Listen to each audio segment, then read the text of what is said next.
Finally मंडई CNG स्टेशनवरती तर पोहोचलोय आणि एवढ्यापासून एवढी गर्दी आहे.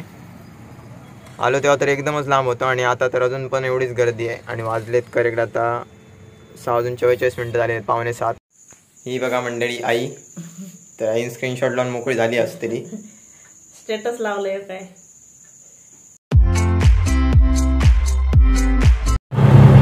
तर कसे काय म्हणजे welcome back to our new blog. तर बऱ्याच दिवसांनी ब्लॉग चालू होते आपल्या गाडी सोबत आज. तर लाल गाडी बघून तुम्हाला अंदाज आलाच असेल. CNG भरायला जातोय आणि काय करत जातोय जरा कामावरनं घरी आलो आणि जस्ट चाय प्यायला बसलो. चायचा एक घोट पण नाही प्यायलेलो आणि तेवढ्यातच भाडं आलं मला. लगेच तसंच निघालो आणि इकडे CNG भरायला पण यायचं होतं. मग काय करत आलो. चाय काय घरी जाऊन पण पिऊ शकतो. सो चला काय करतोय, कारण संध्याकाळी 4 वाजता आली आहे गाडी आणि आता 6 वाजलेले आहेत. 6:05 झालीत करेक्ट. सो जाऊया पटपट भेटून दे, कारण मागच्या वेळी एकदा पोहोचायला आणि CNG संपला. तर गाडीमधला गॅस पण संपायला आला, एकदम थोडासा राहिलाय. आता संपेल वाटेत पुढे कुठेतरी, बघूया कुठे संपतोय का जाते CNG पंपावरती, बघूया. पाऊस जरा पडतोय आता, तुम्ही छोटे थेंब बघू शकताय गाडीवरती.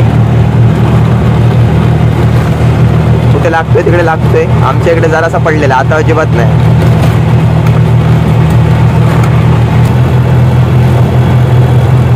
फायनली मंडई CNG स्टेशनवरती तर पोहोचलोय आणि एवढ्यापासून एवढी गर्दी आहे. आलो तेव्हा तर एकदमच लांब होतो आणि आता तर अजून पण एवढीच गर्दी आहे आणि वाजलेत करेक्ट आता 6:44 झाले, 6:45. बघूया. अजून मंडई मुंबईकर आलेले पण नाहीत आणि तरी पण एवढी गर्दी आहे. तर थोड्या दिवसांनी काय होणार आहे, मे महिन्यासारखंच होणार आहे. वाटलं पण नव्हतं, एक्सपेक्ट केलं नव्हतं की आज गर्दी असेल. बघूया कधीपर्यंत भेटतोय CNG. पुढची रिक्षा पण कुडामधलीच आहे, पूर्ण तिकडेपर्यंत आहे. पुढे आहे तेवढीच, मागे पण लाईन आहे. फायनली मंडई CNG भरून झाला आणि आपण निघालोय. सो वाजले 8. एक भाडं होतं मंडई 8 वाजता, ते पण आता रद्द झालं. काय करू शकत नाही. आता चतुर्थीला अशीच गडबड होणार आहे. जसं की मागाशी बोलत होतो, रात्री 2-2, 3-3 वाजेपर्यंत थांबावं लागणार लाईनमध्ये येऊन. काय करू शकत नाही, पाहिजे तरी यावंच लागणार. सो जाऊया घरी.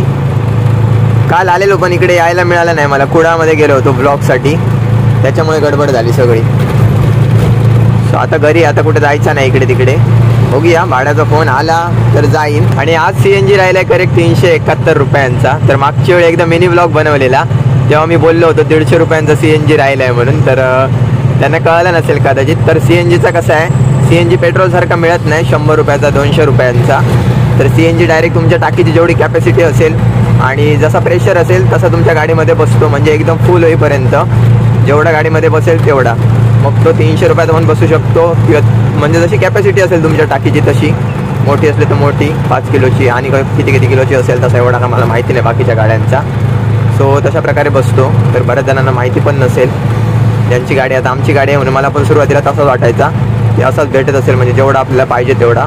तर ते एक आहे CNGचा पाईप जोडला की जेवढा राहील तेवढा. सो बघूया, जाऊया आता घरी. किती वेळ लागते बघूया, किती वाजता पोहोचतोय घरी. मंडळी घरी पोहोचलो आणि येईपर्यंत वाजले करेक्ट 8:32 झालेली आहेत.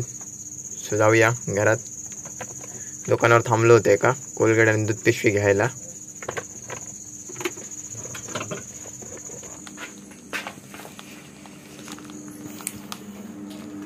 मंडळी मगाशी चाय प्यायच्या अगोदर गेलोय, हातपाय धुवून येतो.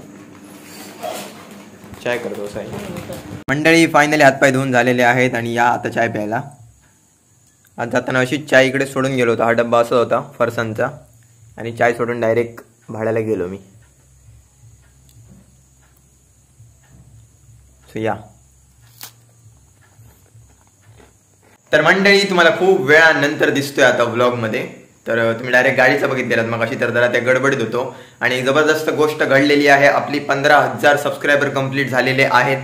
तर सगळ्यात पहिली कमेंट, मला पण माहिती नव्हता, कमेंट मगाशी बघितली, नोटिफिकेशन आलेला साहिल पारकर यांचा. तर किती म्हणजे एकदम त्यांचं लक्ष असतो, म्हणजे आमचे जे सबस्क्रायबर आहेत, फॉलोअर आहेत, त्यांचा प्रत्येक गोष्ट घडताना. आता मला म्हणजे व्यस्तच असतो कामात सारखा, तर ते पण बघायला म्हणजे लक्ष नाही का 15,000 सबस्क्रायबर व्हायला आले. तर ती कमेंट बघितली त्याच्यानंतरच कळला. तर थँक्यू व्हेरी मच, एवढा सपोर्ट करताय. तर पहिलीच कमेंट आहे, तर साहिल पारकर, तर खूप सपोर्ट आहे तुमच्याकडनं. तर खूप चांगलं वाटते, एकदम भारी. आणि आई इकडे बाहेर आहे, आईकडे जाऊया, आईचे रिएक्शन जाणून घेऊया. चला. ही बघा मंडळी आई. तर आई स्क्रीनशॉट लावून मोकळी झाली असतेली. स्टेटस लावलंय काय हे बघा. आणि व्हायच्या अगोदरच मंडळी आमचे सबस्क्रायबर कम्प्लीट व्हायच्या अगोदरच एक कमेंट होती की लवकरच होणार आहे म्हणून. दुपारीच होती काय तर आज 15K होणार, तर पार्टी तर होईलच. पार्टी तर पार्टी होईलच. तर बनती आहे. पार्टी आई देतली. आता बघूया काय देता ती. आज वाटाण्याचं सांबार. पार्टी काय वाटाण्याचं सांबार सेलिब्रेशन करू शकतोस, असं काय नाही. सगळे एकत्र बसायला जेवतो, याच मोठा सेलिब्रेशन. बाकी काय तर झालंच. हा. किती दिवस रवले गणपती. लग्न नाही काढता. बाबूची तब्येत मंडई बरी नाही. ताप येता ताप येता.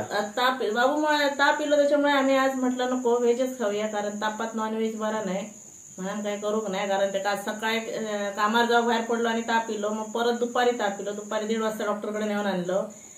तर म्हटलं नको, आता त्याला सांगते पेज भात खातो, तर नको आमटी बरोबर जेवतोय. आता गणपती रवले किती दिवस रवले. आज कोण वार? बुधवार. 1, 2, 3. आमचं 17 तारीख गणपती आणतलो. 4, 5व्या दिवशी गणपती. ह्या तारखेपासून ना माझी भाडी बुक असत. 16, 17 पासून पुढे कंटिन्यू टाइम. आता मी घरात गावाचे नाही. यंदाच्या गणपती आणू पण जाऊ मला मिळता काय माहिती नसतलेच वाटतं. पप्पा आणि बाबू जाते. पप्पा आणि बाबू जाते. गेल्या वर्षी पण बाबू आणि नाही मी होते. गेल्या वर्षी होते. गेल्या वर्षी रिक्षा खाई होती चतुर्थी. गेल्या वर्षी आपल्याकडे रिक्षा नाही. चतुर्थी नंतर सफर चालू झालो. दसरे तर तुमका वाटत असताना की असे कमेंट असत की ओमकार आता सेट झालो म्हणून, म्हणजे युट्यूब असाने इंस्टाग्राम असाने. तर सेट जाण्याच्या मागे सुद्धा ना कितीतरी दिवस असत. तुम्ही असं ना एक व्हिडिओ बघताय फक्त, म्हणजे हल्लीचा व्हिडिओ बघताय की थोडेफार व्ह्यूज, म्हणजे एकदम पण व्ह्यूज काय भरपूर नाहीत माका. असे मी तुमका मोटिवेशन देऊ गेले, तर मी पण शिकतेच. तर सुरुवाती खूप म्हणजे असाच व्ह्यूज नसतात अजिबात. मी माझेच माका व्ह्यूज दिसत. आई विचारा खोटं सांगते झाल्या. आई तर अक्षरशः असं म्हणा की नको.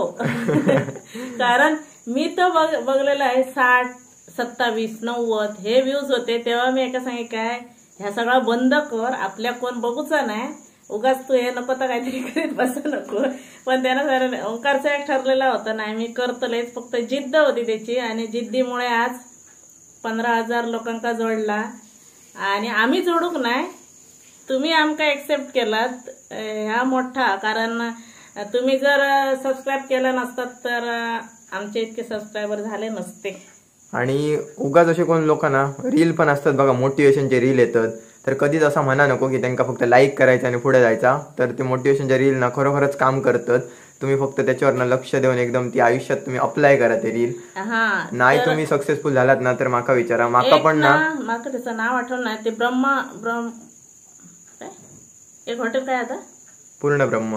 पूर्ण ब्रह्म हॉटेलचे एक मालकीण आहेत. तर त्यांचे व्हिडिओ बघा, मराठी आहेत ते, पण इतक्या चांगला बोलतात ना, म्हणजे त्याच्यातनं काहीतरी बोध घेण्यासारखं असतं. मी असे रील बघित असते रोज, काय नाही काय. तर खूप काय काय घेण्यासारखे असतात. आपण काय करतो, फक्त काय असा थोडा फिल्मी वाटतं तर बघतो, बाकीचं सोडून देतो. पण त्याच्यापेक्षा तर चांगला असता, त्याच्यातनं काहीतरी घेऊ घेता आपण. मेहनत करत राहा. आज तुमचे 1 सबस्क्रायबर असत ना, उद्या 10 होतले, आणि 10चे 100 आणि 100चे 1000 आणि 1000चे कधी 10,000 आणि लाख होतले ना. तुमका बघता बघता असं होतं ना. फक्त करता येता चालू ठेवा, एवढाच सांगेन. आणि आयुष्यात एकदा सक्सेस मिळालं काय मग पुढे ती वाटचाल सुरू. आणि तुम्ही म्हणजे तुमचं टॅलेंट पकडा आणि त्याच्यावरच जास्त काम करा. माझा तर म्हणणं ह्याच असा.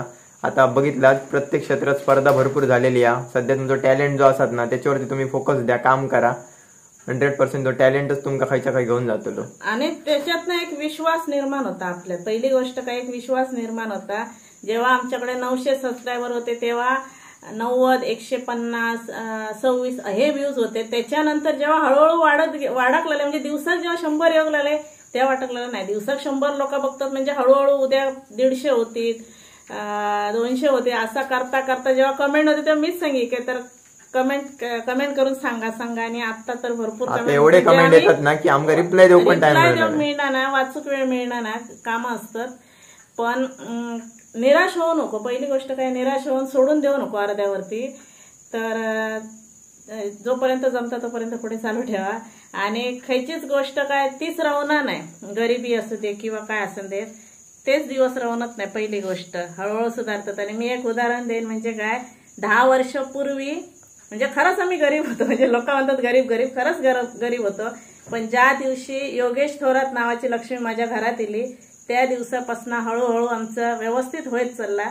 तर आतापर्यंत स्थिर म्हणजे व्यवस्थित आणि गरीब कोणाक म्हणतात, म्हणजे बरेच वेळा होता का असं घर जुना दिसता म्हणजे माणूस गरीब, कपडे जुने दिसतात म्हणजे माणूस गरीब. तर अजिबात नसता. माणूस जर 2 वेळेचा व्यवस्थित जेवता असत, अन्न 2 वेळेचा मिळतं, तर तो माणूस अजिबात गरीब नाही. त्या माणसाक गरीब म्हणा गेला नाही. जो माणूस एक वेळ उपाशी पोटी राहता किंवा ज्या माणसाक 2 वेळेचं जेवण मिळणार नाही, तर असो माणूस गरीब. त्याच्यामुळे आम्ही स्वतः गरीब अजिबात समजणार नाही, कारण आम्ही 2 वेळेचं व्यवस्थित जेवतो. आणि तुम्ही बघता असत आमच्या घरात म्हणजे जेवणाचे व्हिडिओ पण असतात तुमच्या समोर. तर कोणी गैरसमज करू नका, काय गरिबी गरिबी असं काही एक नाही. फक्त घराचे भिंती आहेत म्हणून माणूस गरीब नाही. माणूस मनान फक्त श्रीमंत होय आणि माणूस मनान जगण्याची ह्या होई. चांगलो एक माणूस मनान माणूस जगाक होया, इतक्याच असतात. नाहीतर बरेच वेळा काय होतं, आत्ता पण असं कधी कधी होतं काय, ओंकारवरती आणि तुमच्या मुलांवर संस्कार चांगले केलात, तर हे संस्कार माझे नाहीत, ओंकारच्या आजोबांचे आहेत. काय ते जे त्यांच्याने ओंकारवरती जे चांगले संस्कार केले त्याचंच बघून मग ही दिव्या बाबू ही हळूहळू शिकत गेली. तर ते संस्कार त्याच्या आजोबांचे आहेत. म्हणजे राम लक्ष्मण त्याच्यानंतर कृष्णा यांच्या गोष्टी असे मग आजोबांनी बसवून सांगितले नाही, ते मला अजूनपर्यंत आठवतात व्यवस्थित. आणि तेव्हा ओंकार पहिलीत होतो, तर तेव्हा त्याच्या आजोबा ह्या सगळ्या गोष्टी सांगत दिलेत. आणि त्यानुसारच तो नंतर म्हणजे त्यांची शिकवण त्यांना घेतल्या. आणि ते पण शिकलेले होते, तेव्हाचे 7वी शिकलेले होते. तर त्या सगळा त्यांचा, त्याच्यात आमचा क्रेडिट काही एक नाही. कारण जेव्हा ही ओंकार दुसरी ते आजोबा वारले आणि ओंकारचे पप्पा जे आजारी पडले, ते जवळजवळ 10-11 वर्ष तरी ते आजारीच होते. त्याच्यामुळे मुलांकडे मला अजिबात लक्ष देऊ मिळत नव्हतं. त्यांचं ते स्वतःच काय तर सावारले, शिकले. त्यांचं म्हणजे माझ्या मुलांचाच ह्या शिक्षणात पण मी घराकडे नव्हते, मी मामाकडे होतो. दिव्याक बालवाडीत आम्ही घालूकच नाही. आणि त्यानंतर माझ्या मुलाने काय कमवले आणि आमची काय श्रीमंती, आम्ही एक दिवस तो व्हिडिओ बनवू आणि दाखव. आता म्हणजे सगळे एकाच सांगू शकत नाही, असं मोठं होतं नंतर. ते नंतर काहीतरी बघूया. आता काय नाही, सेलिब्रेशन असं काय नाही होतं. आता मस्त नॉर्मल जेवायचा. 20,000 जेव्हा होती 20,000चा करतो, कारण तेव्हा आणि पण सोबत असतं. तर त्या एक सेलिब्रेशन होईल. मस्त अचानकच घडली गोष्ट 15,000ची. तर भारी वाटतं. तेवढा सांगेन, तुमचा सपोर्ट नेहमी असंच राहा दे. आणि आता जेवूया ना. जेवूया आता. जेवण वगैरे तर झालेलं आहे मंडळी, आणि भेटतोय तुम्हाला आता डायरेक्ट खालच्या घरी आपल्या स्टुडिओमध्ये, जिकडे ब्लॉग एडिट करतो तिकडे. सो खूप चांगलं वाटते. परत एकदा तुम्हाला सगळ्यांना सांगतोय थँक्यू व्हेरी मच मनापासनं, की तुम्ही मला शून्यापासून इथपर्यंत घेऊन आलात. आणि आशा करतो की नक्कीच तुम्ही पुढे पण घेऊन जाल. सो आय होप तुम्हाला आजचा ब्लॉग नक्कीच आवडला असेल. जर चॅनलवर नवीन असाल तर चॅनलला सबस्क्राईब करा, बेल आयकॉन दाबायला अजिबात विसरू नका. Thank you so much for watching. Bye.